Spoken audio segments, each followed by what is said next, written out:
Trying not to get you too much in there. That's okay. Okay. Welcome back, Down Boots. Today we are going to be talking about something which is particularly unpleasant, but we're going to frame it in terms of right view. Right?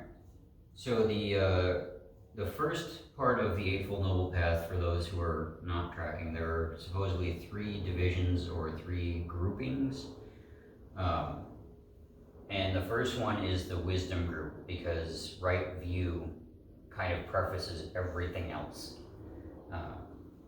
It is the forerunner to all of the other rights, as it were. Okay? So what we're gonna do today is I'm going to read through the passage of Dharma that I wanted to talk about.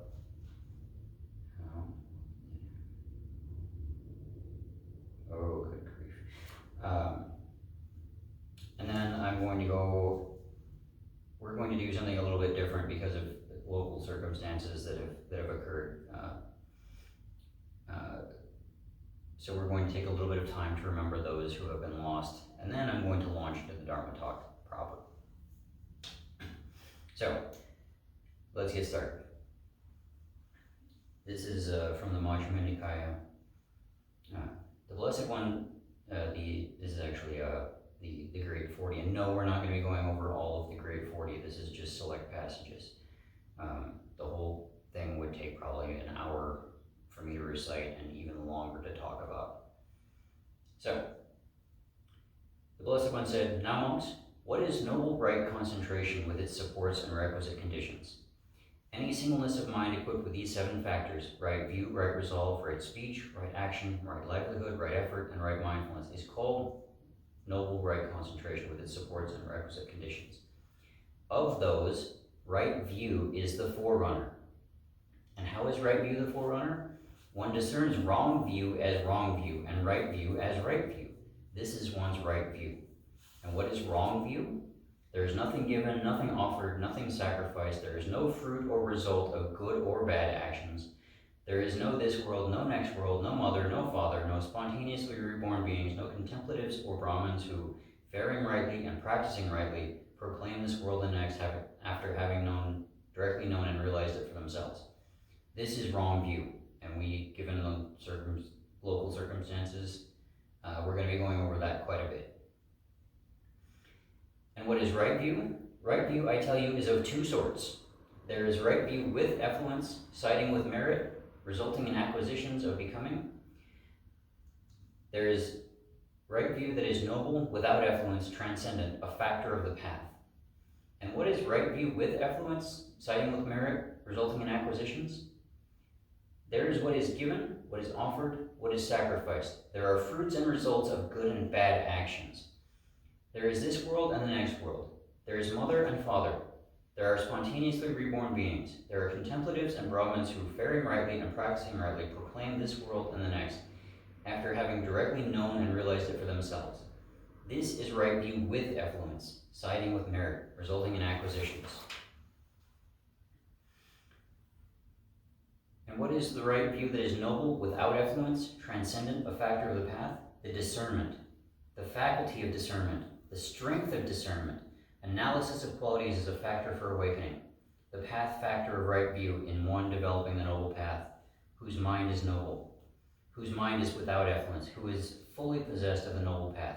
This is the right view that is noble, without effluence, transcendent, a factor of the path.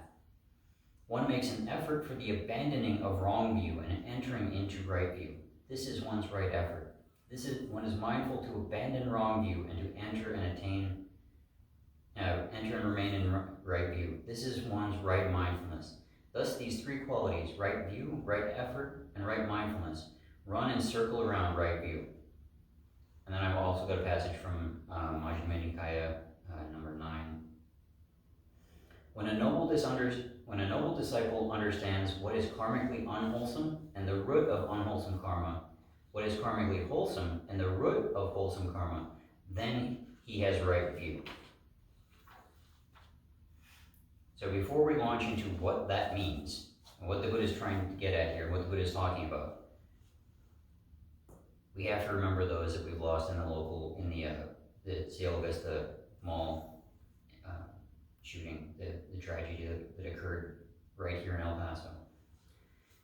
So what we're going to do that is I'm going to read out the names of each and every one of the victims of that shooting, and then I'm going to ring the bell once, followed by a very brief moment of silence for each one. And then we'll come right back to the Dharma talk.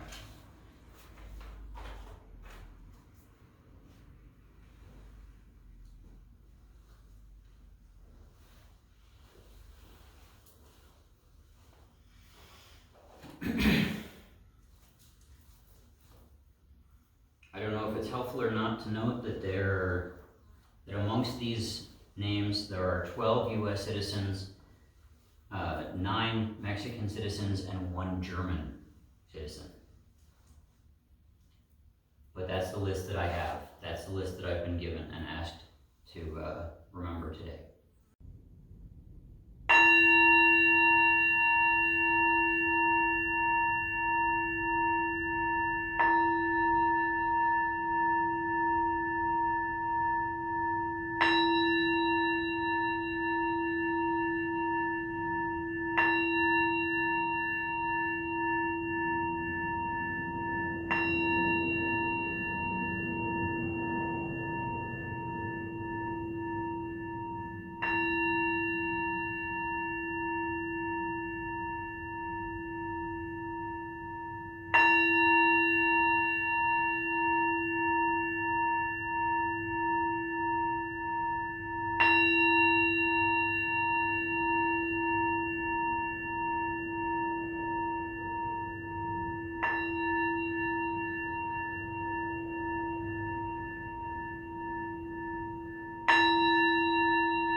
These are human beings who we cannot bring back.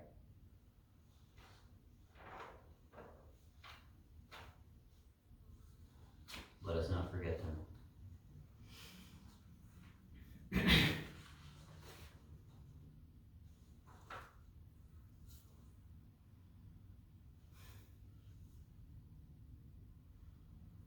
Okay, and I'm going to stand up again.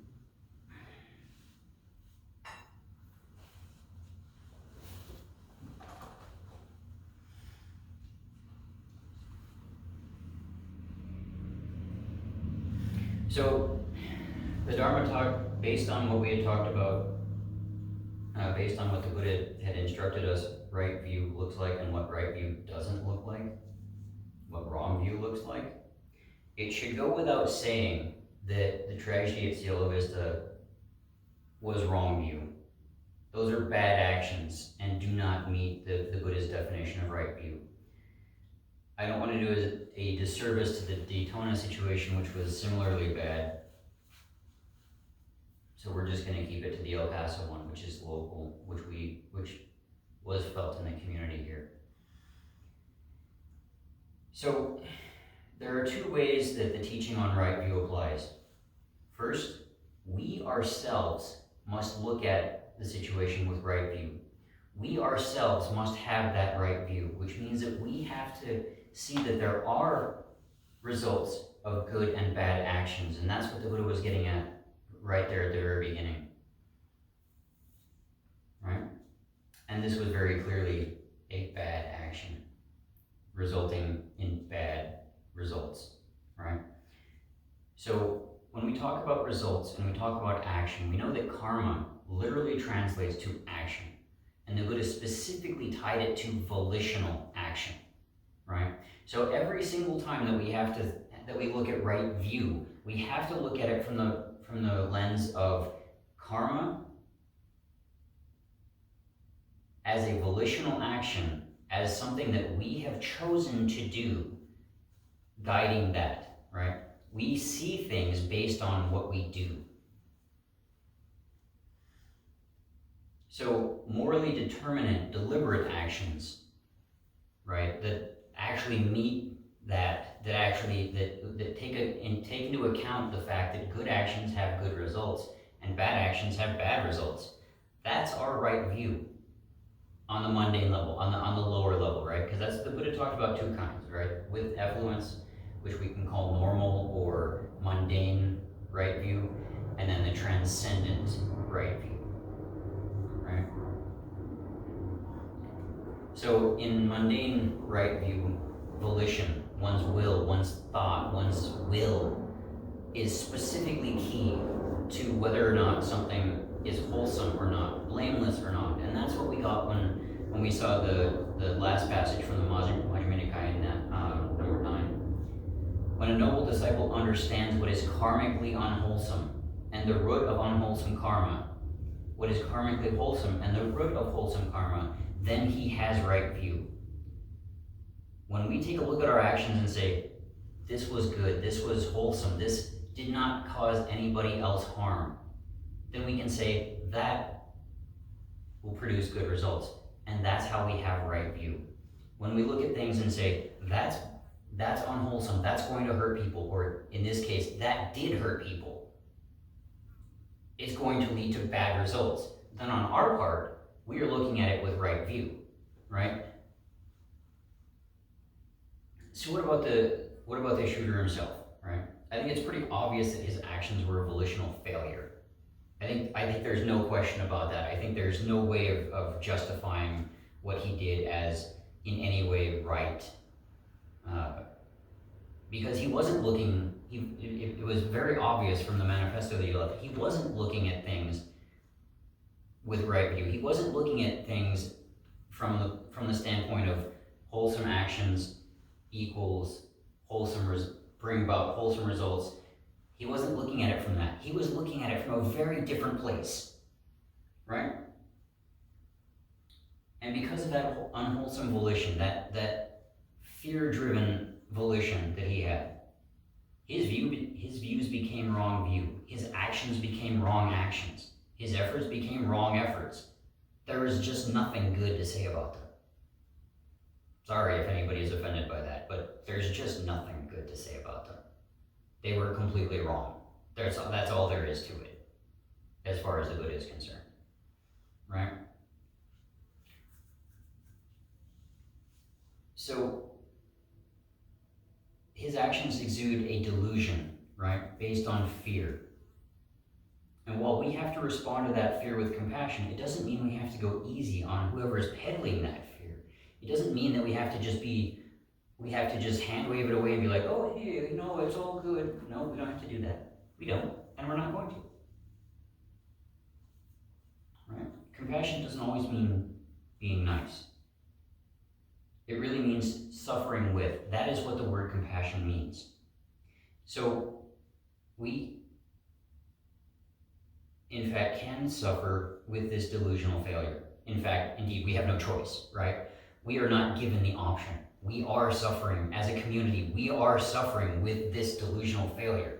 We are suffering with this person whose wrong thoughts, wrong views have in fact caused harm, have made us suffer, have made him suffer, have made everybody suffer.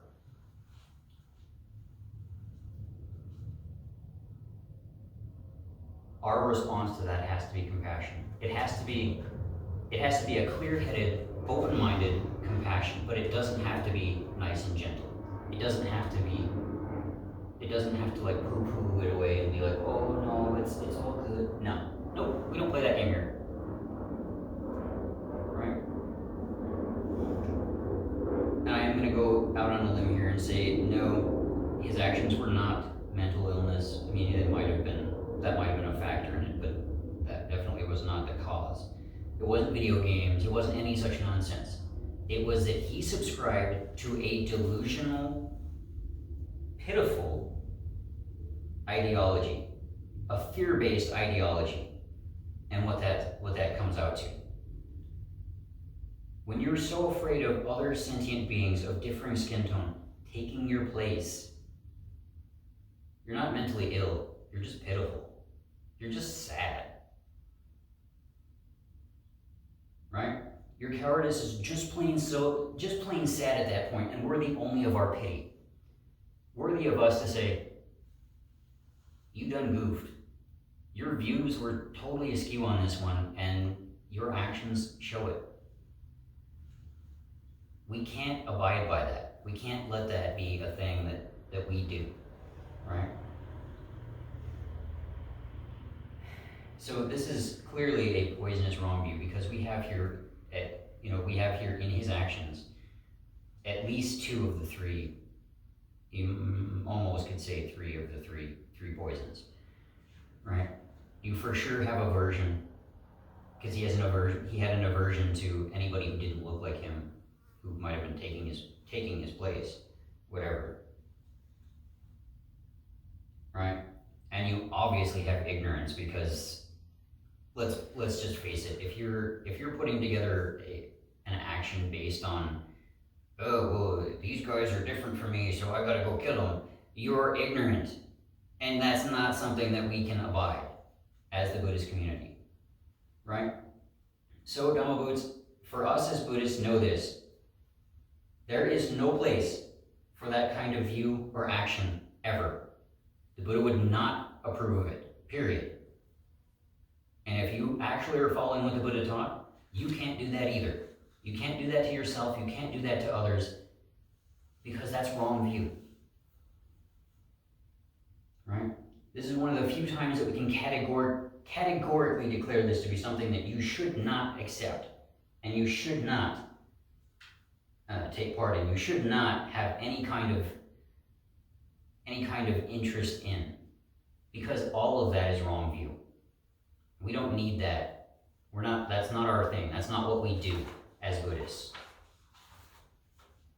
We have to see things clearly. We have to see things without that kind of ignorance, without that kind of aversion. Because if we're not, well, okay, let's put it this way. In terms of the monks, in terms of the monastic community, if this were a monk doing this, he would automatically be defeated, which is what the term parajika means, right? So in the monastic code, there are a bunch of rules, some of which will get you different levels of, like, you have to, like, repent, the sanghadisasas, all of that. But the most heinous ones are known as the parajikas. And it is at that point, when you committed one, that you are defeated and you have to disrobe, right? Because you have failed. You're not going to be one of the victorious ones. And seeing things like this shooter did, that's not victorious. That's failure. Right? And I know that some of you might be thinking back to other, not quite as recent events within the Buddhist Sangha. And I'm going to bring up one example. He used to be known as U Waratu, but he has been stripped of that respectful title and is now just Anshin Waratu from Myanmar, right, who espouse similar thoughts towards Muslims. Yeah, we have our own problems. This is the one who you'll remember was calling himself the, quote, Buddhist bin Laden, and yet he was attacking Muslims. I can't even begin to parse out exactly what stupidity that was. He's now a fugitive in Myanmar, but before that, he was a monk, and he should have been defeated. He committed Parajika acts, and he should have been defeated, right? And now he's a fugitive. I hope they disrobe him soon, because there's no place for that in Buddhism. There's no place for that in the Dharma. None. Right? So, we've looked a lot at wrong view. I don't want to dwell on it too much because it's pretty clear what wrong view looks like, right? So let's look at what right view is and what it does. And we can see how they contrast, right? Right off the bat, at the beginning, the Buddha distinguishes between right view with and without effluence, like I was saying, with mundane versus transcendent right view. Right? Normal right view is all about examining one's thoughts and actions, following the precepts, and doing these ordinary acts that help one advance along the path, right? The merit making, the looking at things from the lens of karma. All of these things will help you do the right thing. If you look at them, if you follow them, if you see them with right view, they will help you.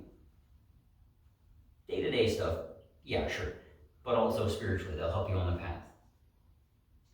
That's why merit making has been such a big thing in the Buddhist community over who knows how many centuries, right? Because simply put, if you're doing the right things and if you're doing these actions which are meritorious, right, which build that merit, you're doing the right thing. That's right action, which is informed by right view, right? So that's why merit is listed here, and that's right view essentially tells us that when we're looking at things properly, we will see the value in practicing the right things, in doing the right actions, in making the right effort. We can't do that if we have wrong view. So that's why the Buddha is saying we need to have right view, right? So that we can do those things, so that we can do the right thing, so that we can build our practice and we can develop ourselves spiritually, right? The other thing that the Buddha does, and it's really kind of unique, it's really kind of interesting. Take a look at the Majjhima Nikaya, the first passage, where he's talking about right view down towards the bottom. Look at how it's all in third person.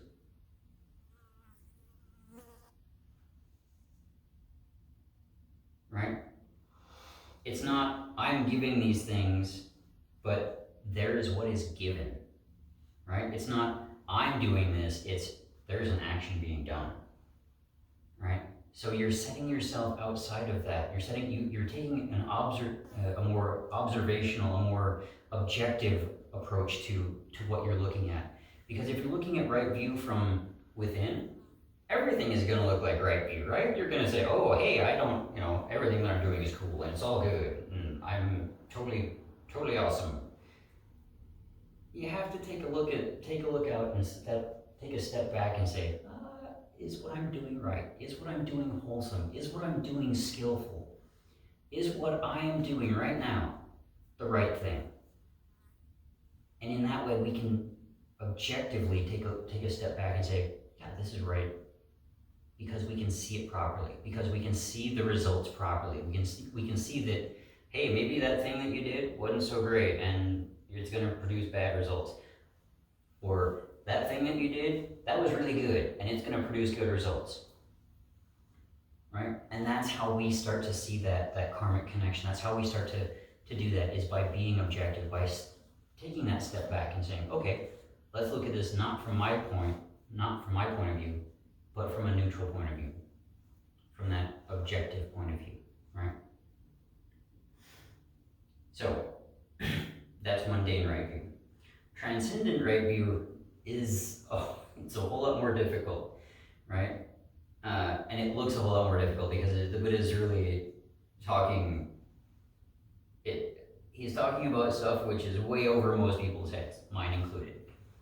I'm not going to claim that I know what transcendent right view looks like all the time, right? But here's what I got out of it. Transcendent right view comes from being able to discern and analyze one's thoughts and deeds as part of the path, and to give up those views which don't help one discern what is and isn't good or right. Right? So I tried to do this today with the Cielo Vista situation, with the Cielo Vista tragedy. You can see how hard it is though. It's really hard to sit there and discern and analyze when you're so close to something. It's really hard. And that's what your homework is going to be today, Dama Goods, for this week. Right? Try, if you can. I know it'll be hard. I sat here working on it all week and couldn't figure it out. If you guys can, great. Try to take the Cielo Vista tragedy and find a way to get it to match up with transcendent right view. Obviously, you're not going to find this in the shooter's actions. You might find it in other people's actions surrounding or that were part of this whole scenario. You might find it in, say, the soldier who picked up a bunch of kids and carried them out at the risk of his own life. You might find this in the parent who just today was giving an interview and said that he forgave the shooter for killing his son. I don't know. I'm still working on it myself. But there might be that element there. Try and see if you can't find it. Right? And if you find something, do please leave it in the comments, because I would love to know what I'm missing. I don't see things right all the time either. I'm not perfect. I'm not going to claim to be.